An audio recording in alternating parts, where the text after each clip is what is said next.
Rehad, how did this film project come about?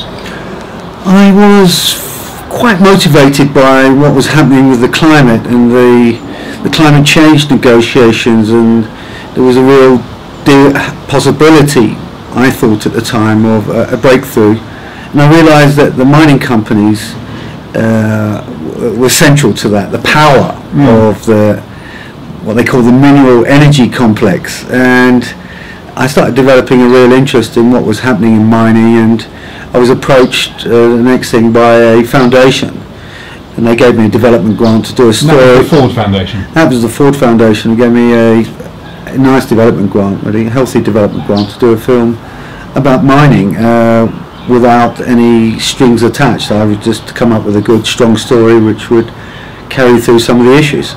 Day that the massacre happened, you had been there 2 days beforehand? That's right. I was there on the 14th and 15th, starting to talking to people, could see the beginnings of a very big militarised police presence, with you even had 50mm guns, anti-aircraft guns on show, they say to show that they were meaning serious business to the miners. And there was some negotiations taking place and so on, and we were told we couldn't go too near to the infamous copy, the Little Mountain outcrop. And what has revealed itself, it's a complex story, but what has revealed itself during the courses of your investigation is that the police actually had drawn up mortuary vans, they'd armed police in a particular way. Very disturbing.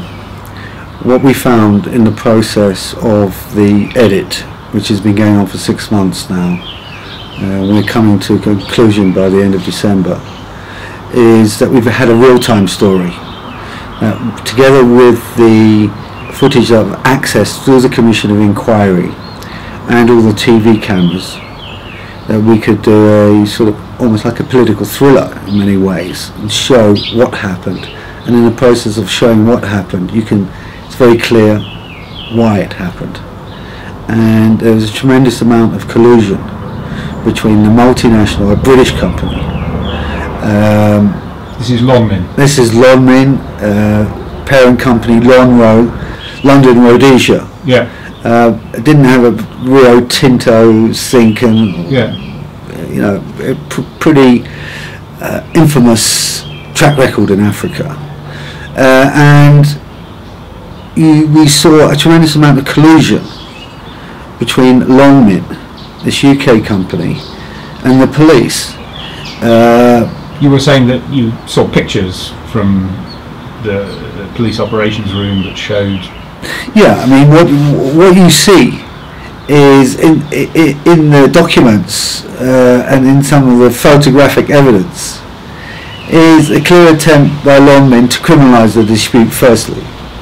And they're doing this through the person who is now the Deputy President of the African National Congress and will probably be the next Deputy President of South Africa, and indeed the next President of South Africa, who's appealing to the Police Minister and the government of the day, the Minister of Mineral Resources, to send in, and this is through emails, as much police as possible, and that these are criminals, these aren't strikers, this isn't an industrial dispute, this is criminal action coming from criminal intent, and had nothing to do with wages and so on. Somehow, and we now know through transcripts, a year into the Commission of Inquiry, and we've filmed there for 160 days now, that they had this integrated operation where they're providing photographs of strikers, the video evidence, CCTV footage. They're sitting in the Joint Operation Command Centre with the police. That the police is actually, command centre is stationed inside Lonmin. That they're relying on Lonmin horses, buses. That they're feeding the police. That they're accommodating the police. That they provide the hospital, the detention services for the police, the ambulances, the helicopters. And it just goes on and on. And on the day in question, what happens is that the Lonmin security men are actually in the armoured vehicles. What we now know, and it's just come before the Commission today, that Lonmin were issued guns. Lonmin security personnel were issued guns, with live ammunition, 9mm pistols, shotguns with lead pellets, and at least one assault rifle. There is a suspicion that these men were positioned inside armoured police vehicles. We know one of the strikers was killed with a shotgun that uses lead pellets. Now the police no longer issue shotguns with lead pellets. Mr. Yona was shot in the neck and he died of his wounds. So the police were issued with what? The police public order policing unit are issued with rubber bullets and birdshot, which is plastic. It's not lead. It's not lead. It doesn't have the ability to kill. Yeah. We haven't known of anyone as yet killed by such ammunition. And the police gave evidence to the fact that this could not have been their gun. Yeah. So we know the night before that the National Police Management Forum had a meeting where they decided that all negotiations were off, even though the negotiations seemed to be getting somewhere, and this would now become a security issue.